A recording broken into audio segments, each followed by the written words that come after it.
as there'll ever come in the game. You can maybe be as good, but not better. He has the ideal arm swing, ideal power, and his longevity and great record have proven that that's the way to do it. And remember, he's only 36 years old.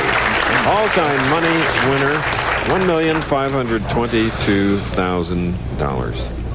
Chris, and that's a good point. If he keeps his enthusiasm and especially his desire to practice, he's just really in bowling vernacular or bowling time just coming into his prime. 36 is the best time. 36 to 45, you can really do it if you stay enthusiastic. But that young man at 25 who gained a lot of experience in that first game victory, Mike Shady, he's going against Marshall Holman.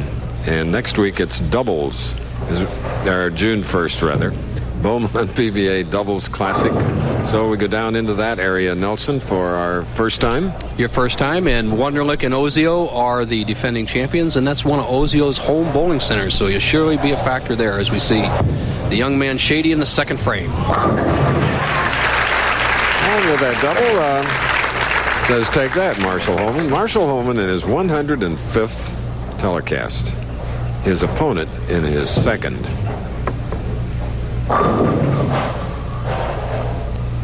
Holman wears that piece of tape on his index finger because this actually is his key position in his swing, and he gets a blister there every once in a while. We'll get there. Not that much. Trouble. 1, 2, 4, 6, 10. The PBA washout, I call it. Nice adjustment. And the best way to shoot it is get the ball over in this area, drive the head pin into the 610. It's tough to shoot. You don't want to go between the 1-3. Here's how it is on beta. Right there, the ideal way. Holman knows how to do it. Let's see what happens.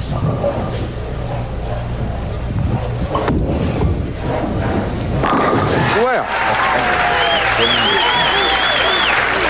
How many credit cards do you have right now? I have one for my work. 3 cards. Just one. 4. No wonder he's won 2 Firestones and 2 United States Opens. The alternate way to make it, Holman taking the ball between the 1 and 3. The only danger there is the ball chopping the 6 off the 10. Holman was perfect, only trails by 10, and thrilled the crowd with that great shot.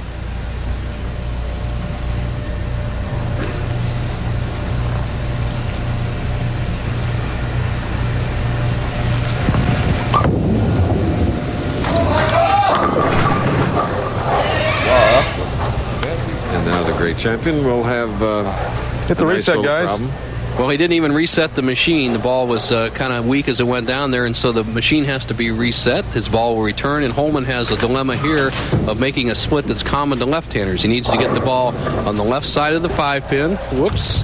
Sorry, Marshall, right over your face, but he needs to get it right over the 5-pin, slide the 5 into the 10. Here we go. We'll try it this way. Just like that, Marshall, and you will make it.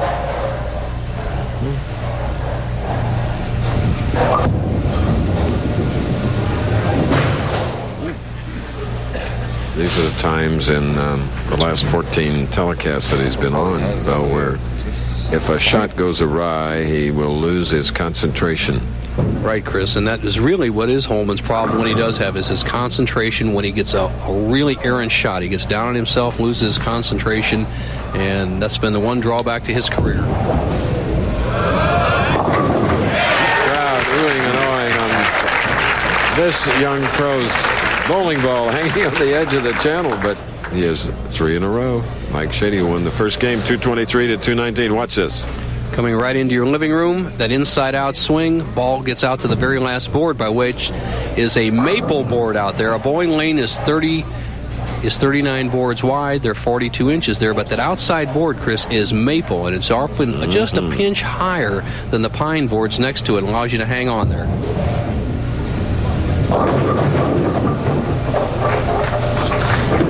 All right, and leaving a 2-pin and flirting with that edge, all I can think about is my figure skating colleague who's in Northern California, Peggy Fleming. You have an edge like that, you can do a lot of things. Sharp edges, you can make a real good cut. Right now, he needs to cut the 2-pin out, and he will maintain a 33-pin lead. All right. We're in our second game of the Fresno Open. Marshall Holman and Mike Shady. More after this.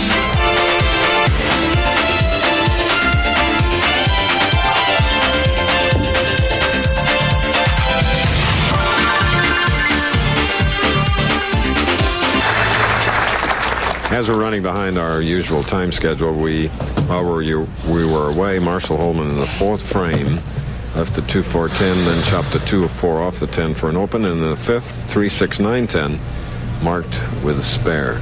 Trailing by 44 with a spare up, Mike Shady shooting in the fifth.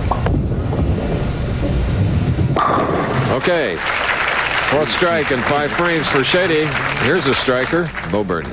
Thank you, Chris. Brian Berg, first time in a championship round. Did you have any experience in college of bowling on TV? Well, not in college, but in a regional that I won against Pete Weber, as a matter of fact. That was televised, and it was a little different. It's hard to see what you're doing, and the lights do change the lanes quite a bit. Well, he's a little nervous, but it'd be tough in the semifinal, Chris. Back to the finals of this game. All right. And that double just adds to the lead by Mike Shady, who eliminated Mark McDowell, the winner here in 1989, 223 to 219. The 1987 Player of the Year, Marshall Holman. He led here in the Fresno Open after the fourth round. See what it'll do.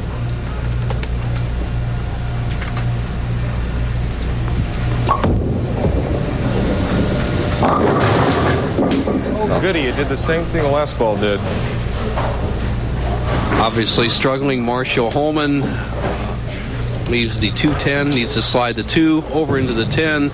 Really struggling at this point. Anything would help to get him back in the match. Man that won the title here in 1975, in between the 2 victories by Earl Anthony. First winner here was Les Schisler in 1966, so there is quite a history at Cedar Lanes. He averaged 237 in 75, but there was no championship round, no TV show. You just finished the tournament after 42 games. You know, Chris, and it's really a shame when you look at Marshall's championship round record. He has only averaged 201 in the 104 telecasts, and at one point in 1983 he went 1 in 15 in 15 championship rounds. Marshall Holman of Medford, Oregon against Mike Shady. Did you know?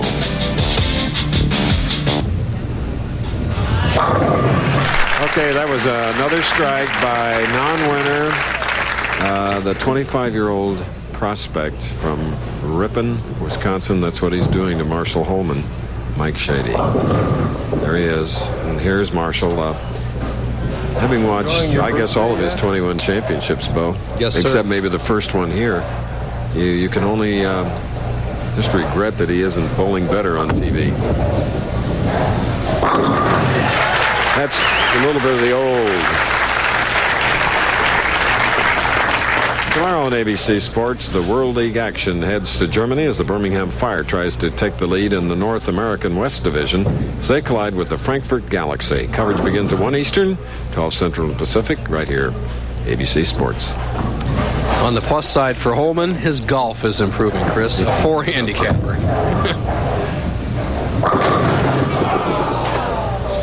And he does have a wonderful partner in life, Terry Chenard, who's celebrating her birthday today.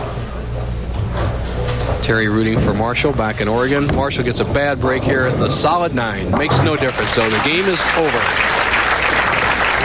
And that means that Mike Shady will be faced with another right-hander from Wisconsin, the nominee, Wisconsin, Brian Berg.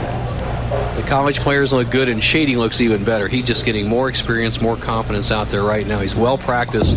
He's going to be very tough in the semifinal. Because as Holman said, and rightly so, the championship pair is not a real high-scoring pair. At one time, we used lanes 21 and 22, Chris, here instead of 23 and 24, and they set the all-time record there in 1979 with a 250 average in the championship round. Obviously, on 23 and 24, we'll not have that type of scoring.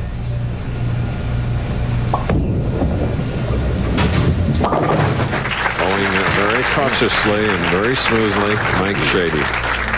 going against Marshall Holman, whose last win was 1988 Bowlers Journal event in Venice. As we look at the money leaders for this year, Ozio with almost $150,000. Pete Weber, 6-month suspension, won't be playing for another 6 months. Will stay at 131. Monicelli, Miller, and Duke all took the week off. We hope to see him in Beaumont, Texas for the doubles on June 1st, ABC.